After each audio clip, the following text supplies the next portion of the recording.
तो हमने समझा कि ड्रग्स, मेडिसिन्स, थेरेप्यूटिक इफेक्ट और ड्रग्स के जो 4 क्लासिफिकेशंस हैं, जैसे कि स्ट्रक्चर के बेसिस पर, टारगेट के बेसिस पर, फार्माकोलॉजिकल इफेक्ट्स के बेसिस पर, ड्रग एक्शन के बेसिस पर कैसे बांटा जाता है, ये हम लोगों ने बात कर लिया।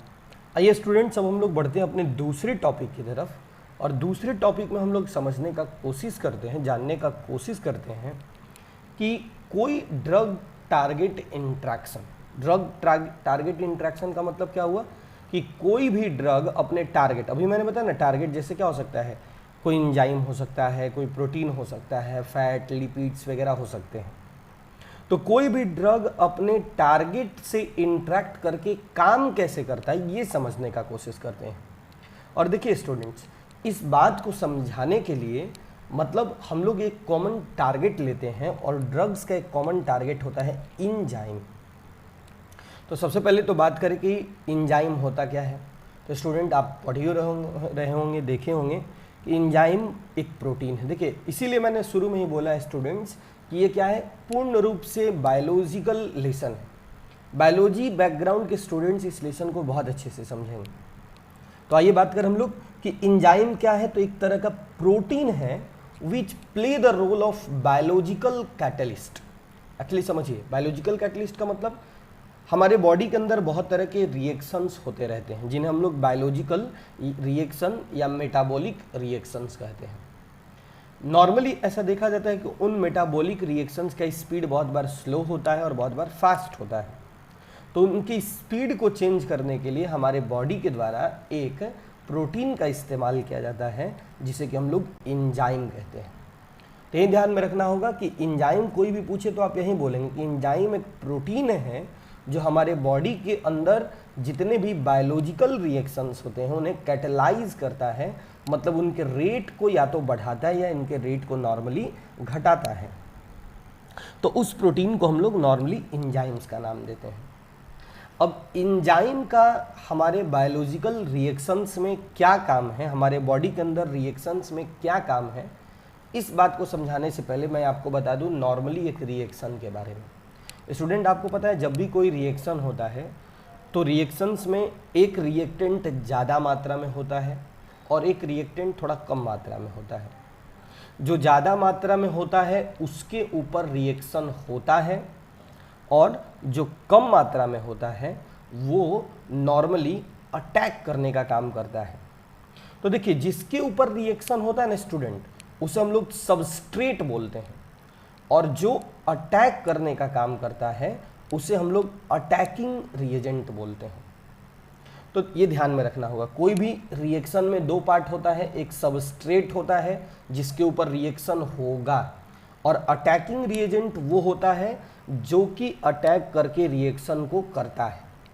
सबस्ट्रेट नॉर्मली ज़्यादा मात्रा में होता है और अटैकिंग रिएजेंट देखा गया है ऐसे कि कम मात्रा में होता है। तो हमारे बॉडी के अंदर जितने भी रिएक्शंस होते हैं ना, उसमें एंजाइम का काम यही होता है कि वो सबस्ट्रेट को सूटेबल पोजीशन पे रखता है, इस तरीके से रखता है कि कोई भी अटैकिंग मॉलिक्यूल आ करके उस पर अटैक कर सके और उस रिएक्शन को करा सके, उस रिएक्शन को कंप्लीट कर सके। तो सबसे पहले अगर कोई भी आपसे पूछे कि एंजाइम का फंक्शन क्या है, तो आप यही बोलेंगे कि सर एंजाइम का पहला फंक्शन है to hold the substrate for a chemical reaction. किसी भी केमिकल रिएक्शन को कराने के लिए सबस्ट्रेट को सही तरीके से रखना, रिएक्शन जिस पर हो रहा है उसको इस तरीके से रखें कि वहाँ रिएक्शन कंप्लीट हो सके।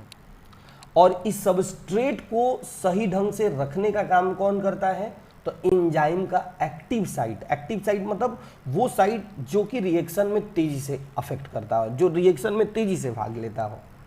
तो एंजाइम का जो एक्टिव साइट होता है वो सबस्ट्रेट को इस तरीके से रखता है कि रिएजेंट उस पर आसानी से अटैक कर ले और आसानी से अटैक करके रिएक्शन को तुरंत कंप्लीट करा सके। ये एंजाइम का सबसे पहला फंक्शन है। एंजाइम का स्टूडेंट्स दूसरा फंक्शन है, एंजाइम क्या करता है, तो एंजाइम नॉर्मली अपने फंक्शनल ग्रुप को देता है जिससे कि वो रिएक्शन कंप्लीट हो सके, मतलब सबस्ट्रेट पर अटैक हो सके और वो रिएक्शन पूरा हो सके। तो स्टूडेंट्स जो मैं आपको बार बार समझा रहा हूँ, ध्यान देंगे आप लोग। आप पहला टॉपिक पढ़ चुके हैं, ड्रग्स एंड क्लासिफिकेशन आप डिस्कस कर लिए। अब आपको मेन टॉपिक इस पूरे चैप्टर का डिस्कस करना है, ड्रग टारगेट इंट्रैक्शन। तो ड्रग टारगेट इंट्रैक्शन मैंने क्या बोला कि ड्रग्स बहुत सारे पार्ट्स पे काम कर सकता है, कार्बोहाइड्रेट, फैट, प्रोटीन, लिपिड्स, किसी पर भी काम कर सकता है। लेकिन हम लोग इस चीज़ का एग्जाम्पल ले रहे हैं इंजाइम से। तो मैंने बोला ना, इंजाइम क्या है, एक बायोलॉजिकल कैटेलिस्ट हमारे बॉडी का है, एक प्रोटीन है जो बॉडी के अंदर बायोलॉजिकल कैटेलिस्ट का काम करता है। ये कैसे काम करता है, तो इसके दो फंक्शंस मैंने बताया। पहला तो हुआ कि ये सबस्ट्रेट, याद है ना, जिस पर रिएक्शन होगा, सबस्ट्रेट को इस तरीके से रखता है जिससे कि अटैकिंग रिएजेंट आकर अटैक कर सके और रिएक्शन को पूरा कर सके। ध्यान देना होगा कि सबस्ट्रेट को रखने का काम कौन करता है, इंजाइम का एक्टिव साइट। आप देख रहे हैं ना, यहाँ जो कर्सर घूम रहा है इस पर देखिए, इंजाइम का एक्टिव साइट जो है वो उसको होल्ड करने का काम करता है, जिससे कि वो सबस्ट्रेट सही पोजीशन पे होता है और अटैकिंग रिएजेंट आकर अटैक करके रिएक्शन को पूरा कर पाता है। दूसरा मैंने अभी समझाया आपको कि वो फंक्शनल ग्रुप देता है। फंक्शनल ग्रुप देने से क्या होगा कि सबस्ट्रेट के ऊपर अटैकिंग रिएजेंट अटैक कर सकेगा और रिएक्शन को कंप्लीट कर सकेगा। ध्यान रखना होगा कि रिएक्शन में सबस्ट्रेट ज़्यादा मात्रा में, अटैकिंग रिएजेंट कम मात्रा में। सबस्ट्रेट के ऊपर रिएक्शन होता है और अटैकिंग रिएजेंट अटैक करके रिएक्शन को कंप्लीट करता है। आइए स्टूडेंट्स, अब हम लोग नेक्स्ट स्लाइड की तरफ बढ़ें और नेक्स्ट स्लाइड में सबसे पहले हम लोग देखिए क्या देखते हैं। अब देखते हैं रोल ऑफ ड्रग। अभी हमने इंजाइम समझा स्टूडेंट्स, समझा ना कि इंजाइम बायोलॉजिकल कैटलिस्ट है। इंजाइम किन दो तरीके से काम करता है मैंने उस पर बार बार डिस्कस करके उसको समझाया। अब आइए बात करें ड्रग्स का क्या रोल है। स्टूडेंट्स, ड्रग्स का इंपॉर्टेंट रोल यही है कि ड्रग हमारे बॉडी का जो इंजाइम है, आप इसको देखेंगे, यहाँ ध्यान देंगे, हमारे बॉडी का जो इंजाइम है उस इंजाइम के फंक्शन को, बोलिए, इस इंजाइम के फंक्शन को आप ध्यान देंगे स्टूडेंट सभी लोग। जो इंजाइम हमारे बॉडी के अंदर है ना, तो उस इंजाइम के फंक्शन को ड्रग या तो देखिए क्या करता है, या तो बढ़ा देता है, या स्टूडेंट्स बोलिए उसके फंक्शन को क्या कर देता है, घटा देता है। तो ड्रग का सबसे इंपॉर्टेंट रोल यही है, ये इंजाइम के एक्शन को, मतलब इंजाइम के जो रोल है उसको या तो बढ़ा देगा या उसके रोल को बोलिए क्या कर देगा, घटा देगा।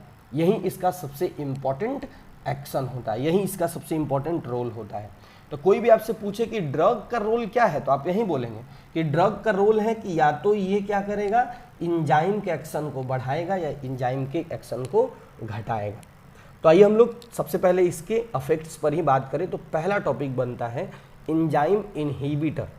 इंजाइम इनहिबिटर का मतलब तो आप लोग समझ ही रहे होंगे कि वो ड्रग जो क्या करेगा, इंजाइम के फंक्शन को इनहिबिट करेगा, रोकेगा, कम करेगा, उसे हम लोग बोलते हैं इंजाइम इनहिबिटर। देखिए यहाँ लिखा हुआ है, enzyme inhibitor is drug which inhibit catalytic activity of enzymes और block the binding site of, binding site याद है ना, एक्टिव साइट ऑफ इंजाइम।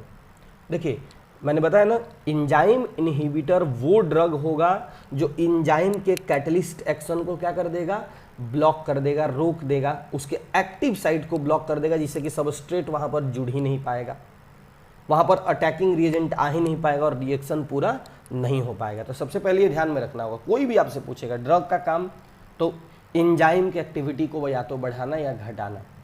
जो घटाएगा उसे इंजाइम इनहिबिटर बोलेंगे। वो कैसे घटाएगा भाई, तो उसके एक्टिव साइट को ब्लॉक कर देगा या उसके कैटालिटिक एक्टिविटी को चेंज कर देगा। अब आइए इसका भी डिटेल्स देखते हैं कि ये होता कैसे है, आखिर में कैसे उसके इफेक्ट करता है, उसके एक्टिविटी को कैसे चेंज करता है। आइए उस पर भी हम लोग बात कर लें। तो स्टूडेंट्स, हमने समझा कि कोई भी इंजाइम इनहिबिटर वो है जो क्या करेगा, उस इंजाइम के फंक्शन को ब्लॉक कर देगा या इंजाइम का जो कैटालिटिक एक्टिविटी है उसको रोक देगा। अब आइए बात करें कि वो कैसे रोक देगा, वो अपना इफेक्ट कैसे डालेगा, हम लोग इसको भी देखते हैं। तो देखिए यहाँ लिखा है ना, drug can inhibit attachment of substrate on active site of enzyme in the following. देखिए सबस्ट्रेट का इंजाइम के एक्टिव साइट पर अटैचमेंट को अगर वो चाहे तो दो तरीके से रोक सकता है स्टूडेंट। जो पहले स्लाइड में है वो है कॉम्पिटिटिव इनहिबिशन। कॉम्पिटिटिव इनहिबिशन, ध्यान देंगे स्टूडेंट, कॉम्पिटिटिव इनहिबिशन का मतलब क्या हुआ कि वो क्या करेगा ना कि जो नॉर्मल, देखिए यहाँ इस फिगर से आपको मैं इस बात को समझाने का कोशिश करता हूँ, आप लोग जरूर इस फिगर को एक बार अच्छे से ध्यान से देखेंगे। देखिए ये सबस्ट्रेट है जो अगर यहाँ जाकर इस एंजाइम के एक्टिव साइट पर जुड़ जाएगा तो बोलिए क्या हो जाएगा, रिएक्शन शुरू हो जाएगा। लेकिन ड्रग क्या करेगा ना कि ड्रग इससे तेजी से चला जाएगा, समझिए इस तरह से कि ये जाता तो यहाँ रिएक्शन होता, लेकिन इससे पहले ही ये जाकर यहाँ पर सेट हो जाएगा इसके एक्टिव साइट पर पहले ही। देखिए इस नेक्स्ट फिगर में समझाया ना कि ड्रग पहले ही जाकर यहाँ क्या हो गया, बाइंड हो गया।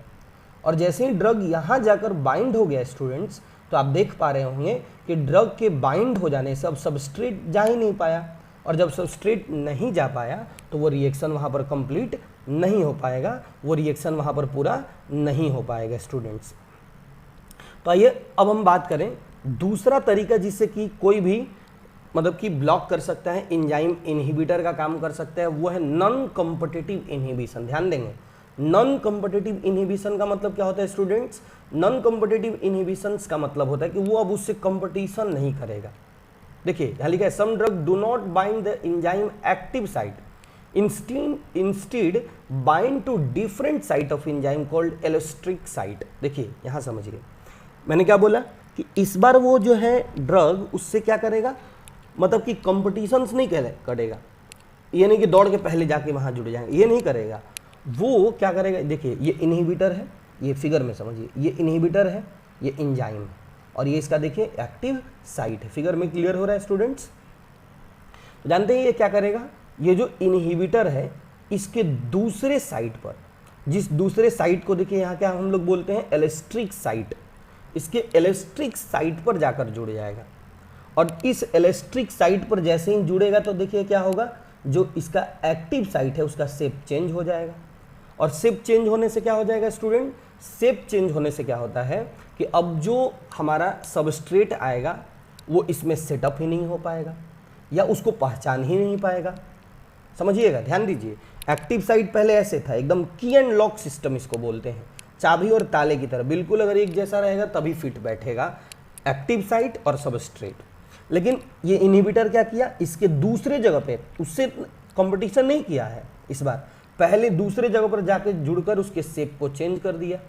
और शेप को चेंज करने से क्या हुआ, अब जो सबस्ट्रेट है बेचारा वो पहचान ही नहीं पा रहा है, उस पर अटैक ही नहीं कर पा रहा है, जुड़ ही नहीं पा रहा है। और जब जुड़ नहीं पा रहा है तो वो रिएक्शन बोलिए कंप्लीट नहीं हो पा रहा है स्टूडेंट्स। देखिए यहाँ मैंने एक बहुत इंपॉर्टेंट बात लिखा है कि अगर देखिएगा, ये लाइन थोड़ा सा आप लोग अच्छे से क्लियर करेंगे क्योंकि बहुत ज़रूरी होता है, ये बहुत बार पूछा जाता है। देखिए एंजाइम और इनहिबिटर के बीच अगर स्ट्रॉन्ग कोवेलेंट बॉन्ड अगर स्टूडेंट्स बन गया, देखिए इनहिबिटर के बीच में और एंजाइम के बीच में अगर स्ट्रॉन्ग कोवेलेंट बॉन्ड बन गया तो अब वो कभी ब्रेक नहीं होगा, अब वो कभी टूटेगा नहीं, उसका टूटना आसान नहीं होगा और वो एंजाइम वहाँ परमानेंटली ब्लॉक हो जाता है। अब वो परमानेंट वहाँ जुड़ जाता है और जब वो परमानेंट जुड़ जाएगा तो उसे बॉडी डिगार्ड कर देता है, बॉडी धीरे धीरे सड़ा गला देता है, उसे ख़त्म कर देता है बॉडी से रिमूव करके। और बोलिए स्टूडेंट्स क्या करता है, एक नए एंजाइम को बना लेता है। बोर्ड एग्जाम में एक बार पूछा गया था कि what happen when enzyme and inhibitor forms a strong bond. जब स्ट्रॉन्ग बॉन्ड बना लेगा तो क्या होगा, तो ये आप लिख सकते हैं कि स्ट्रॉन्ग बॉन्ड बनाने से क्या होगा, उसका एक्टिव साइट परमानेंटली ब्लॉक हो जाएगा और उस एंजाइम इनहिबिटर कॉम्प्लेक्स को बॉडी डिगार्ड करेगा और उसके बदले में एक नए एंजाइम्स को बनाएगा। तो स्टूडेंट्स क्या मैंने जो ये टॉपिक यहाँ डिस्कस किया अभी आपको वो क्लियर हुआ, मैंने क्या डिस्कस किया पूरा बताइए।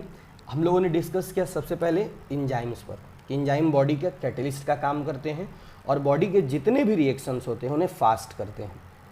अब हम लोग बात कर रहे थे कि ड्रग क्या करता है, तो ड्रग उन एंजाइम के एक्शन को या तो बढ़ाता है या घटाता है। बात हुआ इनहिबिटर्स पर कि वो कैसे घटाते हैं, तो घटाते पे हम लोगों ने देखा ना कि दो तरीके से, या तो कॉम्पिटिटिव नहीं तो नॉन कॉम्पिटिटिव। कॉम्पिटिटिव में क्या होता है, सबस्ट्रेट से पहले ही जाकर एक्टिव साइट को जुड़ जाएगा और ब्लॉक कर देगा उसको, जिससे कि सबस्ट्रेट जुड़ ही नहीं पाएगा। नॉन कॉम्पिटिटिव में स्टूडेंट्स क्या हुआ कि एक्टिव साइट पर नहीं जुड़ेगा बल्कि एलोस्ट्रिक साइट पर जुड़ेगा, दूसरे जगह पर जुड़ेगा। और उसके एक्टिव साइट के शेप को चेंज कर देगा, जिससे कि क्या होगा कि जो हमारा सबस्ट्रेट है वो या तो एडजस्ट ही नहीं हो पाएगा की लॉक की तरह, और या तो पहचान ही नहीं पाएगा, और जिसका रिजल्ट ये होगा कि वहाँ पर देखिए रिएक्शन रुक जाएगा। हमने ये भी बात किया कि अगर एंजाइम इनहिबिटर स्ट्रॉन्ग बॉन्ड बना ले तो क्या होता है, वहाँ परमानेंट ब्लॉकेज हो जाता है, उसे बॉडी डिगार्ड करके और एक नए तरह से बोलिए क्या बना लेता है, नए तरीके का आप देखोगे तो एंजाइम्स बना लेता है, नए एंजाइम्स को बना लेता है। अब स्टूडेंट नेक्स्ट स्लाइड की तरफ बढ़े और नेक्स्ट स्लाइड में देखिए एक बहुत इंपॉर्टेंट टॉपिक अब खड़ा होता है, वो है रिसेप्टर। स्टूडेंट्स रिसेप्टर क्या है, तो देखिए रिसेप्टर भी बॉडी के अंदर मौजूद एक प्रोटीन ही है। स्टूडेंट आप लोग समझेंगे, रिसेप्टर भी बॉडी का एक प्रोटीन ही है जो कि कम्युनिकेशन सिस्टम से रिलेटेड होता है। कम्युनिकेशन सिस्टम मतलब समझ रहे हैं ना, कि बॉडी के अंदर सेल से मसल्स को मैसेज, मसल से सेल को मैसेज, एक पार्ट से दूसरे पार्ट तक के मैसेज को पहुंचाने का काम ये रिसेप्टर्स करता है। ये ध्यान में रखना होगा कि रिसेप्टर भी प्रोटीन ही है, और मैंने जैसा कि पीछे बताया था एंजाइम्स भी एक तरह का क्या है, प्रोटीन ही होता है। तो रिसेप्टर्स भी ध्यान रखना होगा कि एक तरह से प्रोटीन ही होते हैं जो हमारे बॉडी के कम्युनिकेशन सिस्टम से रिलेटेड होते हैं। एक बात ध्यान रखेंगे स्टूडेंट्स कि रिसेप्टर्स जो होते हैं वो एक केमिकल मैसेंजर की तरफ क्या होते हैं, सेलेक्टिविटी को शो करते हैं। सेलेक्टिविटी को शो करने का मतलब हुआ कि वो बस एक ही केमिकल के प्रति काम करेंगे, दूसरे के प्रति काम नहीं करते हैं। ये ध्यान रखिएगा कि जितने भी रिसेप्टर्स होते हैं वो किसी एक केमिकल के लिए काम करेंगे, दूसरे के लिए कभी काम नहीं करेंगे। और ये भी ध्यान रखना होगा कि रिसेप्टर्स जितने भी होते हैं, देखिए रिसेप्टर्स जितने भी होते हैं वो हमेशा बाइंडिंग साइट पर जाकर जुड़ते हैं, और बाइंडिंग साइट पर जुड़कर उसके शेप, स्ट्रक्चर, इन सभी को प्रभावित करते हैं। देखिए इस बात को समझाने के लिए मैंने यहाँ receptor as drug target, receptors को ड्रग टारगेट्स के तौर पे समझाने का मैंने यहाँ पर कोशिश किया है। जरा सा आप लोग इस पर ध्यान देकर सुनेंगे। देखिए इस बात को मैं इस फिगर के थ्रू समझा। देखिए ये एक सेल है, ये जो आप देख रहे हैं ना, ये सेल का एक इंटीरियर है, और ये सेल का साइड वाले जो हैं पार्ट्स, ये सेल के कोई आउटर पार्ट्स हैं। ये सेल का बोलिए क्या है, बाइंडिंग साइट, और ये कोई केमिकल मैसेंजर है जो यहाँ पर आकर जुड़ना चाहता है। तो जैसे ही जुड़ेगा इसका शेप चेंज हो जाता है। स्टूडेंट मैंने अभी पीछे बोला था कि जैसे ही कोई केमिकल मैसेंजर आते हैं एक्टिव साइट पर, बाइंडिंग साइट, एक्टिव साइट को ही बाइंडिंग साइट नॉर्मली यहाँ बोला जाता है। तो जैसे ही आता है उसके बाइंडिंग साइट का शेप साइज चेंज होता है, जिससे कि एक मैसेज क्रिएट होता है। देख रहे हैं ये सेल का इंटीरियर पार्ट, ये आउटर पार्ट, ये बाइंडिंग साइट, ये केमिकल मैसेंजर।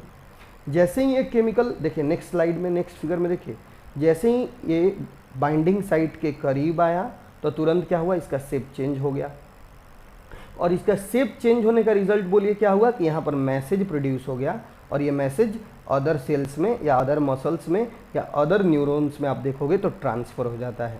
ध्यान दीजिए स्टूडेंट, ये कभी बाइंडिंग साइट पर आकर ये केमिकल मैसेंजर जुड़ता नहीं है, बल्कि जैसे ही करीब आता है तो ये मैसेज उत्पन्न होकर बाकी न्यूरॉन्स को या बाकी मसल्स को ट्रांसफ़र हो जाता है, जिसके थ्रू ये हमारे बॉडी पर अपना अफेक्ट डालता है, जिसके थ्रू ही हमारे बॉडी पर काम करता है।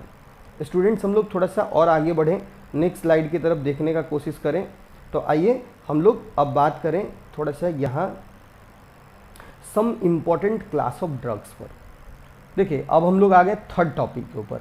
दूसरा टॉपिक स्टूडेंट्स आपको अगर अच्छे से याद हो तो देख लीजिए क्या क्या हम लोग डिस्कस किए हैं। देखेंगे स्टूडेंट्स, थोड़ा सा आप लोग समझेंगे।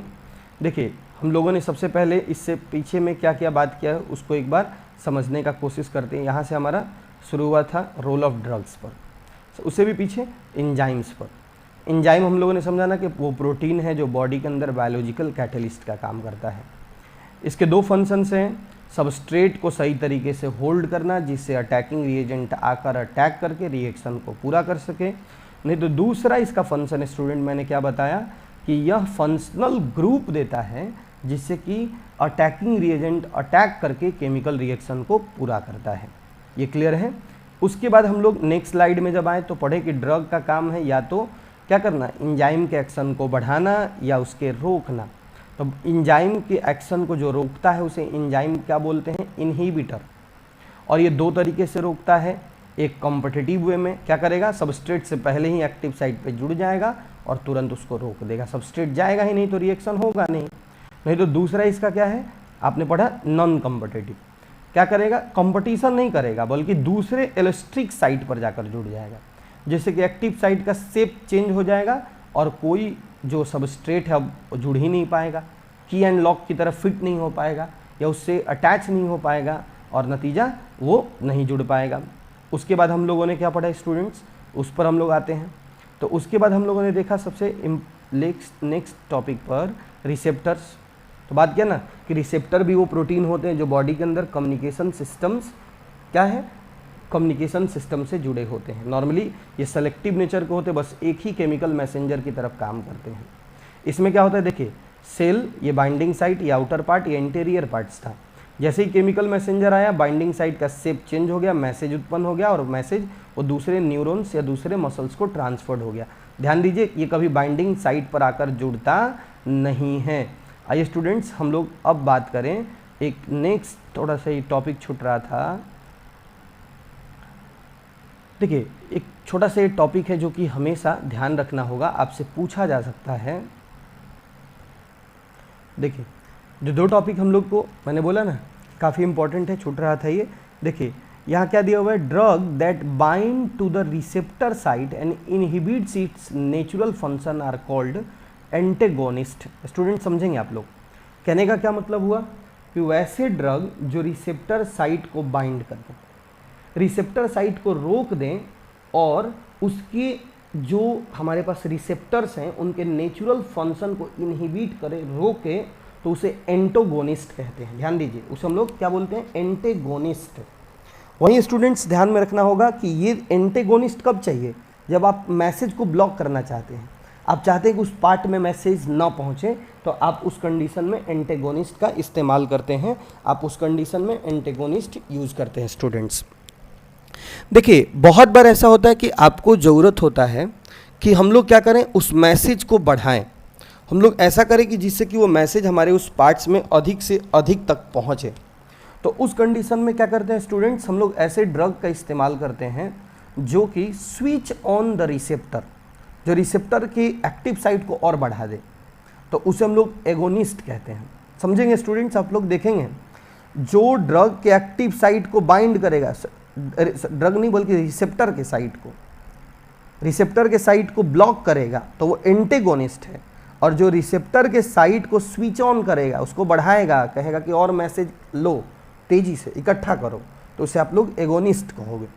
देखिए स्टूडेंट यहाँ पर एक मैंने डेफिनेशन लिखा है, the branch of science which makes use of chemical for treatment of disease, जिसे हम लोग थेरेप्यूटिक इफेक्ट बोलते हैं, इज कॉल्ड केमोथेरेपी।